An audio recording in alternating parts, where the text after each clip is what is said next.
Welcome back to Mornings with Dave King and Matt Martin. We want to get right to the phones. We've got the Car Pro Jerry Reynolds on the line.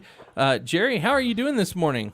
I'm good, fellas. How are y'all doing? It's windy, very windy out here in West Texas. It is here too. Yeah, I don't know if you've ever been told, but the wind really blows here in West Texas. The only thing we've got is a barbed wire fence to stop it. That's it. You can get behind all them buildings up there in Dallas. Yeah, that's true.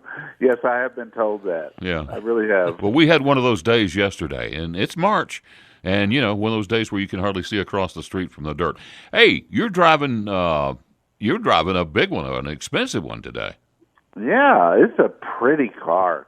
Boy, I tell you what, this thing is a head turner. Everywhere I go, people want to look at it, and they're not sure what it is. And then when you tell them it's a Lexus, they just look shocked because it kind of doesn't look like a Lexus. This is the LC 500 hybrid. Sports car, really nice interior as you would expect from a Lexus. Now, I've had the LC 500 before. It's been a couple of years, but it was with the big V8. This is a 6-cylinder hybrid version. And, the funny thing about this car is it's still got a lot of power, coming up on 375 horses, but yet out on the highway it'll get 34 miles to the gallon, and I've tested it. It really is getting that. So a nice combination of power when you need it, but yet decent fuel economy for a luxury car that's good size. But it's typical Lexus. It drives well. It's super quiet inside. The interior is just gorgeous. It's silver on the outside. It's got a red and black contrast interior.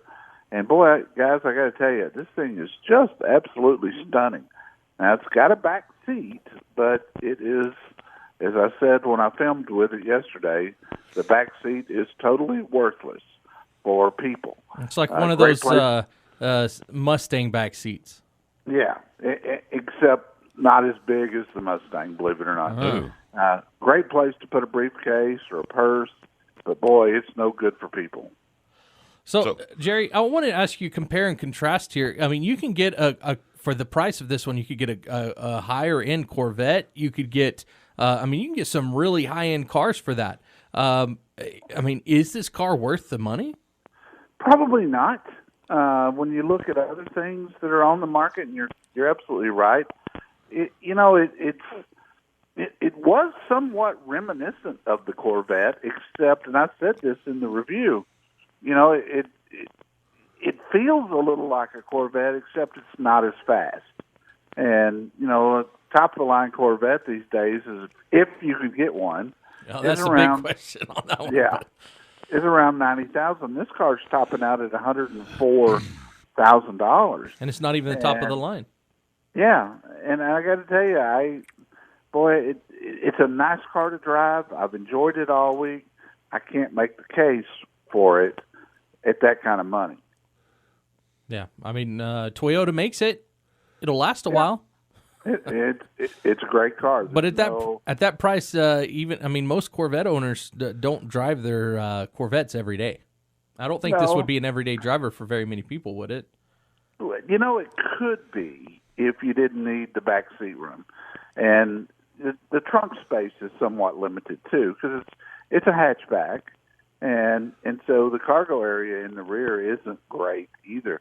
You could take a trip in this car if you don't have a lot of luggage, but I'll tell you, Matt, I don't know that I'd drive it on a daily basis if it were mine. It's one of those cars that sits low to the ground, a little bit hard to get in and out of. I could see myself getting tired of that. It'll catch eyes, though. That it does. Yeah. When will it be up on CarProUSA.com? It'll be there Monday with the video that I shot yesterday and a full written review. So we'll have it up. We'll have it up on Monday for sure. Well, I'm sure there'll be a lot of people who would like to see it. It's a beautiful car. I mean, it really is. It's just the lines are fantastic. The wheels are amazing. It's got 21-inch wheels, and I just love the wheels on this car. It really sets it off.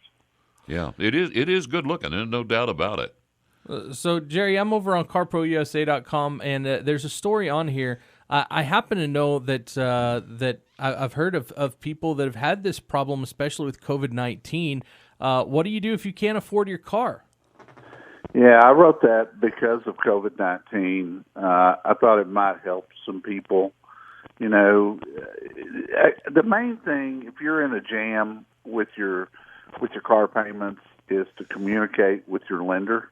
Yeah, don't ignore them when they call. No, the one thing that they will repo it. Oh yeah, they will. And you know, the funny thing is, people don't understand.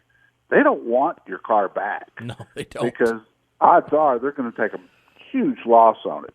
So my advice was to make sure that you communicate with them. That's the big thing, and be proactive. Contact them. Don't make them contact you. Do they ever refinance or anything like that to help people? You know, they will do extensions where they'll take a payment or two that's due right now and put those to the end of the note.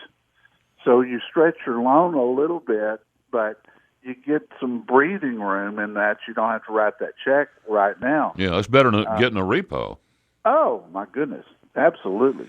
But the big thing that I talk about here is, you know, figure out where you stand in your car. I'm old school in that I feel like if you sign a contract, that's an obligation. Yeah.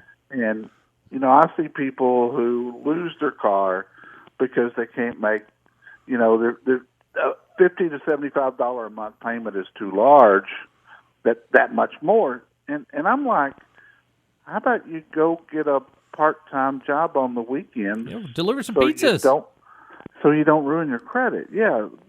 Uber, Lyft.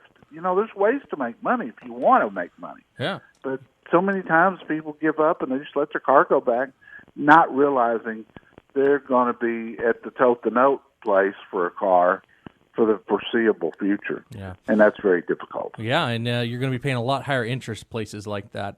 Oh, yeah. So absolutely. What else do you have on carprousa.com? We've got the Kelley Blue Book Resale Value Awards for 2021.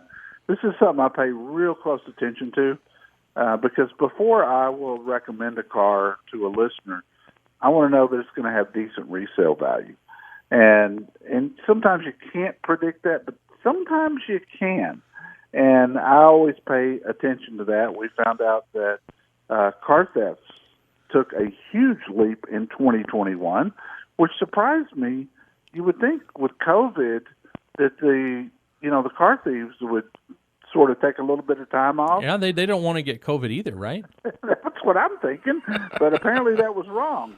And then I've got, it's not too early to get your car ready for summer.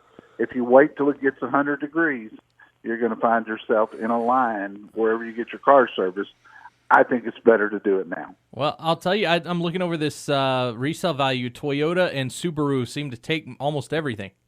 Yeah, they do, and with good reason. Yeah. They're great vehicles. So all right, they deserve it. Yeah. All right, Jerry. Well, we're out of time, but thank you so much for calling. We'll talk to you again here in a week. Remind everyone you're on 11 to 1 on News Talk 95.1 FM, 790 AM KFYO. And I will be there Saturday. That's right. You'll be there this Saturday. And carprousa.com is the website. Everything we've been talking about is on there, and the Lexus will be up on Monday. That's correct, sir. Have a great day there, Jerry. Hey, thank you, buddy. I appreciate it. All right. Thanks. Y'all have a good one. You too.